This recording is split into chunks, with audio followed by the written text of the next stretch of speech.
The game ended 15-33, but don't think it was anything close to a competitive contest. I mean, the Patriots boat raced the Giants in this one. And at one point, you actually had New England.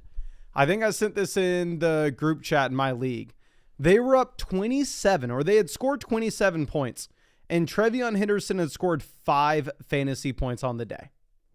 So when we look at the points that were scored here from a fantasy perspective with New England and the usage, I want this to be with the context that it's not like this was a bad game for New England. Remember, the Patriots scored 33 points. There are not going to be many games in which New England scores 33 plus points into the future.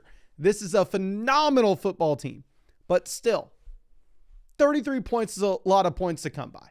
Now, with that being said, let's go position by position and see if we need to update any of these rankings. Coming into this game, Drake May was my QB3 in fantasy. Do I change that? No. Drake May was an elite fantasy quarterback before this, an elite real-life quarterback before this, and he remains an elite fantasy and real-life quarterback after this.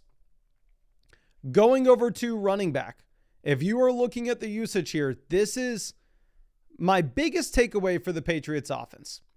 Again, they scored 33 points. So while, yes, if you just check your ESPN app and you look at the fact that, Trevion Henderson, he had himself an okay day. He had 3 receptions, 19 receiving yards. That's 5 points as a receiver. He had 6.7 as a rusher. Trevion scored 11.5. That's fine. It was in a game in which New England scored 33.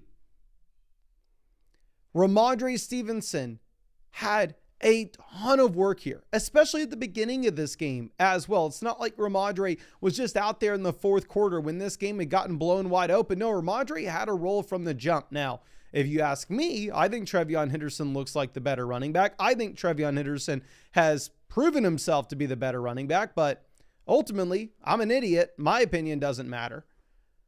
If Mike Vrabel is going to continue to go out there and throw Ramondre Stevenson into this and turn this into a 50-50 backfield split, how could I possibly rank Trevion Henderson going into the future over Saquon Barkley, over Ashton Genty, over Amari?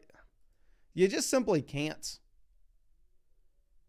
Can y'all please let me know in the chat right now, who would y'all rather have rest of season? Because my gut reaction from this game is to move Trevion Henderson down below the range of like RJ Harvey, Quinshon Judkins, etc., etc. And honestly, I think Dowdle needs to drop a tier from here. Would y'all rather have RJ Harvey or Trevion Henderson? One other thing that I want to point out with all Patriots that we are about to discuss is they have the bye week next week. So if you need to win next week to get into the fantasy playoffs, Henderson's not going to be able to help you get there. But let's see. We got Harvey. Let me share the chat with the screen.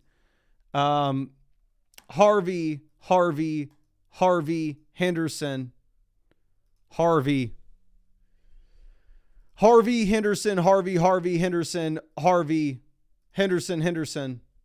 Harvey.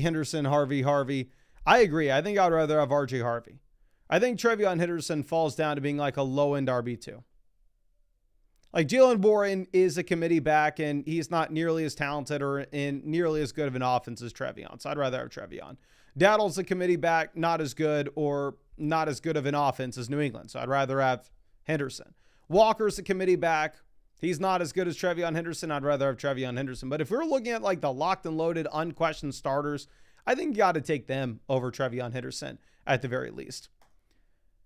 Now, going over to the pass catchers.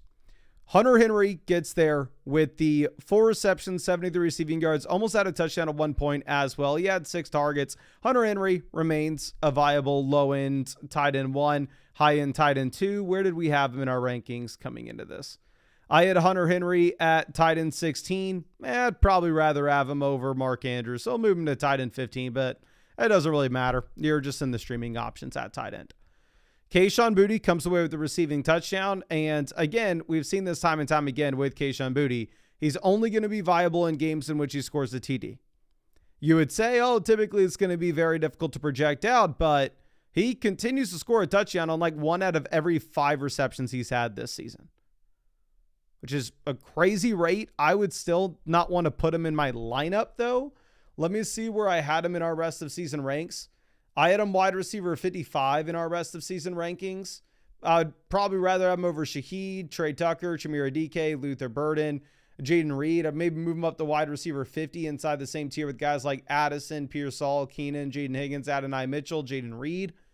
But I don't really want to start Kayshon Boutte. But with Boutte, him coming back into this offense has 100% impacted Stephon Diggs. This is a big thing that we talked about previously with Diggs, is if you looked at the expanded role, a lot of those targets, a lot of that utilization had come in that month-long stretch, or maybe it was a 3-week stretch in which you had no Kayshon Boutte. So this is the continued trend. Now Diggs in this game only sees 4 targets, 3 receptions, 26 receiving yards. I have DK Metcalf on my fantasy team. I'd rather have Metcalf over Diggs at this point. Again, the Patriots scored 33 points in this game. Now, of course, they had the punt return touchdown, blah, blah, blah. But still, this was a fine game.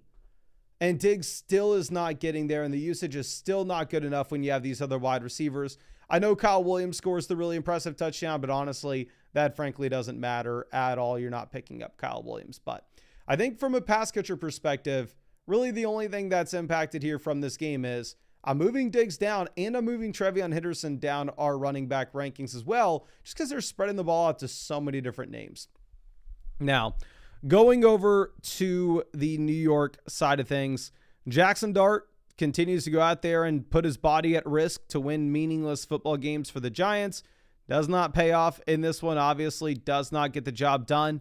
But the big story in my mind, and the big thing that we have to update these rankings with, will be Tyrone Tracy getting injured and Devin Singletary taking over as the guy. And Singletary was already out there at the beginning of the game.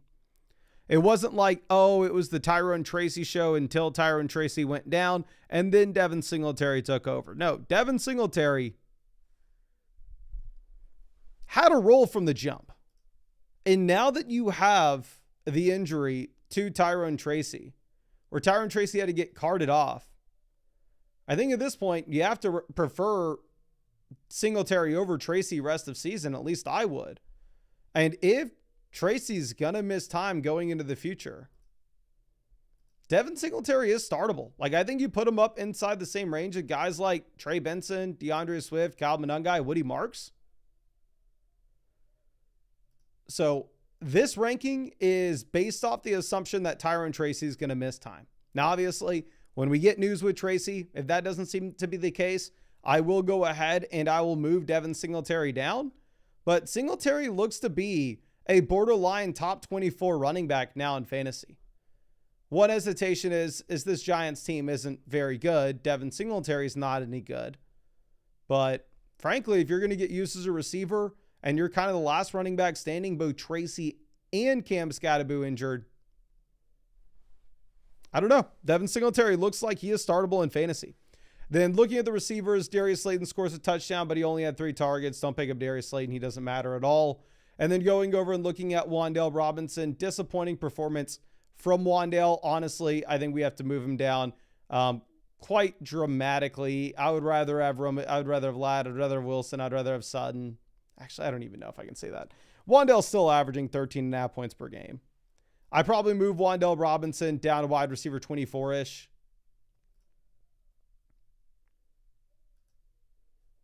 Like, he's going to be a name in which you start just given target volume, but knowing that this offense does have a low floor. And Wan'Dale was better in the games with Jameis in comparison to the games with Jackson Dart. Like, he only had 139 passing yards in this offense. And I don't expect that to be too big of a difference going into the future.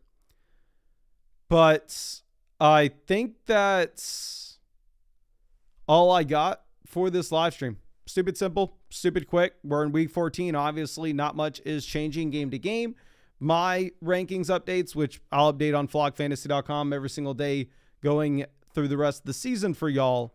Essentially, Devin Singletary goes up, Trevion Henderson goes down, and yeah, Tyron Tracy goes down, obviously, and we're going to have to hopefully get some more information with the Tyron Tracy, some more information on the Tyron Tracy situation with him getting carted off the field. But really appreciate y'all. Really hope I was able to help you out in some way with this. And yeah, I really hope you have a great night.